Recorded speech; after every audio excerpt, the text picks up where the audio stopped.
Thanks for coming. So let's dig into Kubernetes and Cgroup. So my name is Tom. I'm working for Mirantis. I'm working for Mirantis. I'm an engineer there, and I'm working on Cgroups. And Cgroups has recently been accepted to be a CNCF sandbox project. So we're currently in the onboarding phase of that. And yeah, then we're pretty excited. So let's see what that means for us as a project. So yeah. So this talk is about noisy neighbors. So why do we have the noisy neighbor problem in the first place? So where are the mics? Yes. Thank you. Check. All right. So the reason is bin packing, right? So we have the computers, and the computers are costing money even if they don't do anything. So not doing anything on computers means we're losing money. So we try to bin pack everything. And for that, we're using Kubernetes. So Kubernetes makes bin packing super easy. But in the end, computers are still physical devices. So there are some strings attached. For example, scaling out is not it is a process which takes time, and the resources aren't infinite. And sometimes it can happen that all out of a sudden your neighborhood is in flames because of that. And yeah, that is not a good situation, and we can do better about that. So let's see how we do that. So for once, we need to tell the system about our preferences that we have about our services. So if we do that, the system can actually help us in maintaining those. And that is very crucial here. So how do you do that? We will first look at the Linux containers in general, and then how they interact with Cgroups. And then we will look at Kubernetes and how Kubernetes interacts with Cgroups. And in the end, there is also the init systems involved. We will see about that later. And with all that knowledge, we can go to the kubelet and tell the kubelet about it. Right, so for once, containers and Cgroup. Reminder, Linux containers are not a thing in the kernel. They are basically emerging from lower level concepts like namespaces and file systems and Cgroups. And there's software which we could call nowadays container runtimes, which basically pack everything up and make a container out of that. And we will be looking at how that works with control groups. So control groups are a means of regulating process groups across resources. So you need to have the resources assigned to Cgroups, and then the Cgroups, and then the Linux kernel can interact with that. And Cgroups are basically a hierarchical concept, and each Cgroup has a set of resource controllers attached to this, which actually controls a certain resource type. So when talking about Cgroups in a hierarchy, I mean basically you can imagine that like they are a file system. So you have a root Cgroup, and each Cgroup has its child Cgroups, just like directories and files.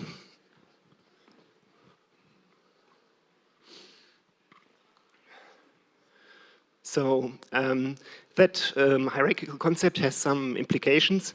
For example, that parents define resources for their children, and the children cannot escape those resource requirements. And you have a proportional balancing across siblings, and that makes Cgroups a good concept for delegating resource access to lower level processes. So Cgroup controllers are basically controlling certain resource types. So the most important ones are the CPU and memory controllers. So the CPU controller basically controls how CPU cycles are spent across all the processes of a system. And the memory controller basically controls how memory can be allocated and is allocated to certain Cgroups. An example for those Cgroup settings is, for example, cgroup weight, cgroup maps, and memory max. So cgroup settings are usually named in a dotted notation. So the first part is being the controller, and following some information about that. So for once, the cgroup weight is a proportional setting. So it ranges from 1 to 10,000, the default being 100. So it's basically a really proportional thing. So if you have 3 cgroups, 3 sibling cgroups in a under the root cgroup, which all are weighted at a CPU weight of 100, they will get all 1/3 of a CPU. So this means that the value 100 can be scaled down by 100 to reach the minimum CPU weight, and can be scaled up by multiplying 100 to reach the maximum. So this is a good fit in the middle to basically adjust into both directions. The CPU max value is in this time ratio, so you can basically spend so many CPU time per a certain time slice, which means that in this example you can spend 50 milliseconds out of a 100 millisecond time slice. And this is actually a hard cap, where CPU weight is actually only relevant if you run the contention, which is an important distinction, which we will see later on. And then there is the memory max setting, which is basically just the amount of memory that a certain cgroup might consume completely maximal. So we will see how that fits to Kubernetes later on. Then a certain historic note that cgroups v2 is now the thing. There has been cgroups v1 before, but that is phasing out by 2025. This is still or this is nearly phased out. So this talk is mainly about cgroups v2, but it's still important to know, if you read that, there is still a lot of quick glitches and compatibility layers and software around. So it's good to know, if you read that, you might be focusing on v2 only. So how does Kubernetes relate to cgroups? We now have a rather understanding what cgroups are in the Linux kernel. And Kubernetes does it in the following ways. So it defines quality of service classes. Those quality of service classes is nothing that we can assign. We just pick the resource requests and limits. And by doing that, Kubernetes will automatically figure out which QoS class it will assign to our workloads. So the 3 of them are best effort, burstable, and guaranteed. The best effort one is basically the one who will be in problems at first. So if we are in a resource contention, the best effort pods will be in trouble first. And while the guaranteed ones are the ones who will be sustaining the most trouble, but they are also like throttled by design. So even if there is spare resources to spend on a computer, guaranteed pods won't be allowed to use those. So this is basically already a trade-off. When we are mapping the resource requests to the limits, this is how this goes. So as you might have thought already, we have like the 3 settings that I shortly introduced before, which is the CPU.max setting, which is responsible for the CPU limits, which is a straightforward like translation. So if you have like half of a CPU, you will get 500 milliseconds out of a 100 milliseconds time slice. If you have 3 CPUs, you will get 300 milliseconds of a 100 millisecond time slice. This is a hard limit, so you cannot exceed that. If you need more time, your process will get stalled until the time replenishes, even if there is still time available, compute time available on your system. Whereas the CPU requests are using the proportional CPU.weight setting. So there is a fixed formula inside Kubernetes which basically translates the CPU requests on your workloads to a certain value of the CPU weight. So this is important to know. CPU requests are not only used for Kubernetes scheduling, they are actually used in the Linux kernel. So the Linux kernel is being told via the cgroups about your preference of the CPU requests. The major difference is here, they just don't care as long as your computer has still slack CPU time available. They only kick in under contention. For memory, the story is a bit different. So there is the mem.max setting. The mem.max setting behaves a bit differently because it's enforced differently. So if you're exceeding the CPU time in the CPU.max area, you're throttled. That won't happen for the mem.max setting. The mem.max setting, you can basically exceed your max memory requests, but then you will be killed by the kernel. So there's no way to like test it out and like just not get the memory. You will just get the memory fine, but then probably the kernel comes along and gives you a shot. For the memory requests, the story is a bit different. There is no direct relation to cgroup here. There is a cap about this. You might want to look at that for more details. But in the end, there is still the OOM score adjustments, which will be done by Kubernetes. But they're not a cgroup setting per se. They're a general process setting, and they are also working without cgroups. Anyhow, they still have influence on how the kernel will select which process to kill when there is memory contention, which is also important, because if you overcommit your memory requests, then the higher likely you will be selected for OOM kills than otherwise. All right, so that's how requests and limits are mapped to individual cgroup settings. And now we will have a look at the structure, how the hierarchy, the cgroup hierarchy in a Kubernetes node looks like. So the kubelet will maintain a root cgroup, which is called kube pods, and then you get sub cgroups for each QoS class, and then in that QoS class you will find the pods, and below the pods you will find the containers. And the resource assignments will happen from bottom to top.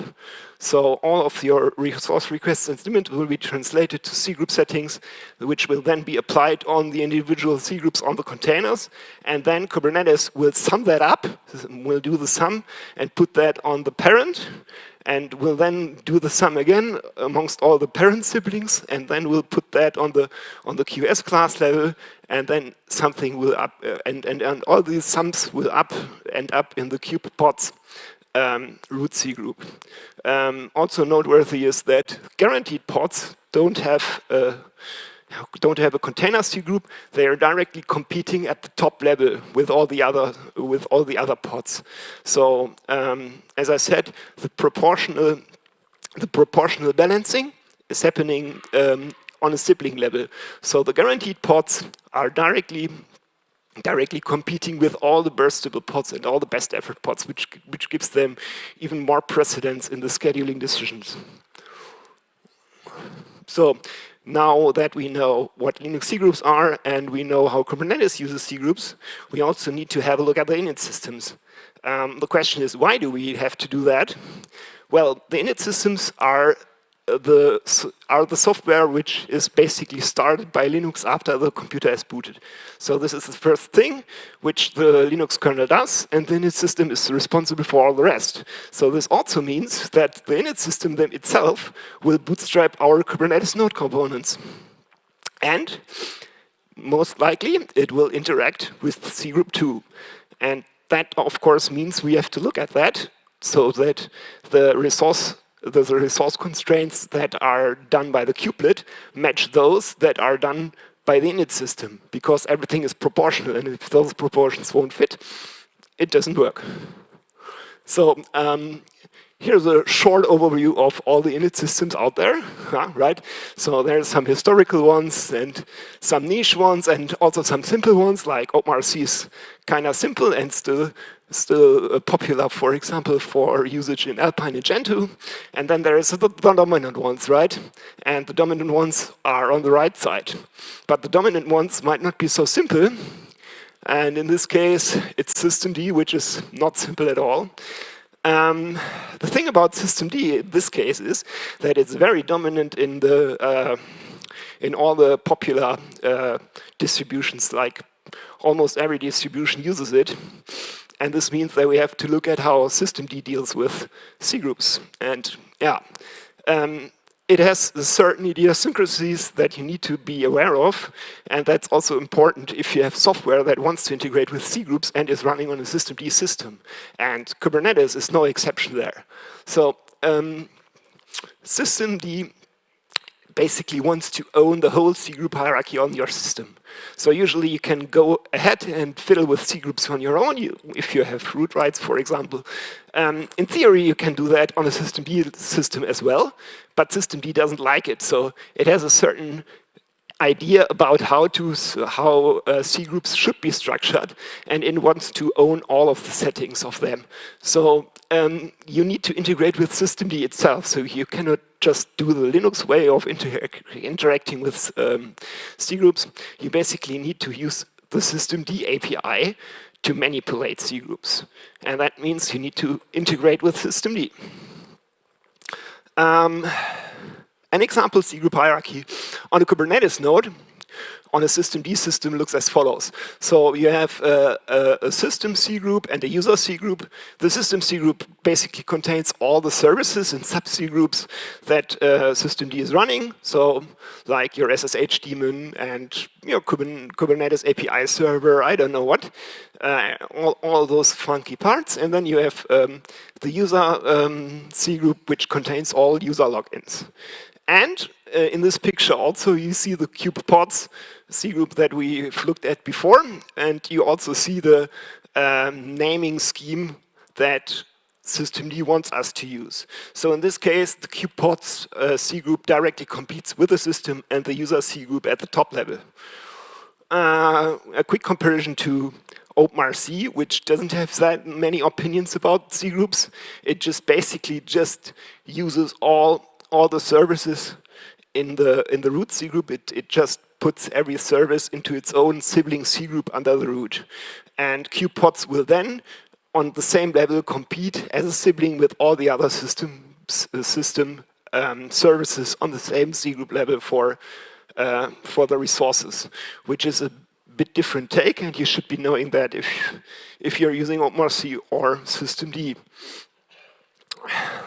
If we now know how init systems deal with that, how Kubernetes uses cgroups, we also need to have a look at how kubelet does it. So the kubelet basically has this view of the world of a Kubernetes node. So it basically has the system reserved group of resources, it has the kube reserved group of resources, and it has the pods group of resources. The system reserved stuff is basically all the OS system daemons that we've seen before. It's basically very well correlating to the system cgroup in systemd, whereas it also defines the kube reserved cgroup, or the kube reserved pool, let's say, which basically contains all the services that scale with a number of pods on the system. So there's the difference. The system reserved stuff is not dependent on the number of pods on the node, and the kube reserved is the resource pool for the components which actually scale with which actually need more resources the more pods are scheduled on the node. So this usually affects kubelet and the container runtime, but there might be more depending on that. And then it takes the resource requirements of those two reserved pools and deduces that from the complete capacity of the node. And this is actually the allocatable resources on the node itself. So if you have a 4 CPU node or a 32 CPU node, then you can, for example, save 2 CPUs for the reserved pools, and this means that you can still assign 30 CPUs for the Kubernetes workloads. And how do we do that in the kubelet configuration? First of all, we need to tell kubelet that we're actually using systemd, so it uses it uses the systemd driver and knows about all the idiosyncrasies that systemd has, which means that it will use systemd APIs to configure the Cgroup settings, and which makes it very well integrated into the system and will make systemd happy. And now the important part is that we can, for each of those resource pools, we can define a Cgroup, and that Cgroup will receive certain settings for the resources. So just in the same way as we define the resources for our workloads, we can set the resources for those two system and cube Cgroups. And the advantage of this is that the kubelet actually will use the same mechanics to calculate all the Cgroup settings and put that on those Cgroups. So the proportional weights are in sync. So this is very important because the CPU weights, for example, are proportional, and usually all the Cgroups have a standard CPU weight of 100, which is very different from the CPU weight that the kubelet will calculate. And if you do that into proportional calculations, it just won't work out, and like the real CPU requirements aren't met because Linux calculates something different than the kubelet wants it to have. And if you use that technique, you will use the same calculations, or the kubelet is doing the same things to these Cgroups as it would be doing to the workload Cgroups, right? And yeah, what does that mean for us? When configuring a node, we basically need to know all about this and take that into consideration. So Cgroup layouts have practical implications, and the weights are proportional. And if they don't fit to each other, then our resource requirements aren't met, and that is a bummer. And it also means that we need to, as I said before, we need to tell the system about our resource requirements, and there is no right or wrong, right? So we need to figure out ourselves what is best for our workloads. And this is a constant process, so you have to have a feedback loop, try to find out what's best for you. And one last thing I wanted to say, have you ever been warned by some static analysis tools about missing resource limits? I have. But my point here is we shouldn't be carrying that much as long as we have our CPU requests in place and consider the CPU weights accordingly, because they actually kick in. So the CPU requests are actually part of the kernel via the CPU weight system, and they will kick in when you're under contention, but they will only kick in under contention, which is a fine thing to have, because as long as there is still CPU cycles to spend, everything is fine. Your workloads can just burst. But in the situation when you actually are under contention, then you actually will get your CPU requests like the limits. All right. That's all I have. Thank you.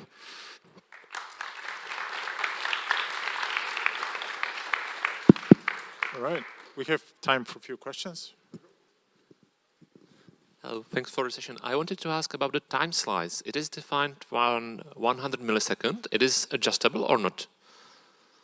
If the time slice is adjustable, on the Cgroup level, yes, but Kubernetes hard codes this at the moment. Thank you. First of all, thank you for this very informative talk, and that kind of takes quite some courage actually to stand there, so really appreciate it. My question is actually about the following. We have in the later Kubernetes version, I believe starting 1.30 and that kind of stuff, next to Cgroup CPU and Cgroup MEM, we also have something like Cgroup in this case with the paging space and that kind of stuff. How does that actually relate to the two? So in this case also, for example, to the quality of service groups and that kind of stuff. So if we take paging space into account. Which space? The paging space, so the swap counting and that kind of stuff. That's actually in the The later Kubernetes version. Paging. Yeah, that is a good question. I mean, swapping and Kubernetes and kubelet would be a whole nother talk, I think. I'm actually not sure about that. I think there are some settings in the memory controller which affect swappiness, and then there is also like general swappiness settings in the kernel. And yeah, I think that is a very complicated question actually, and it might very much depend on what you actually need from your workloads and your nodes actually. So I don't have a good answer on this. No worries, let's talk about it after the talk. Yeah. Anyone else? No? If that's the end. Thank you very much, Tom, once again. And Thanks.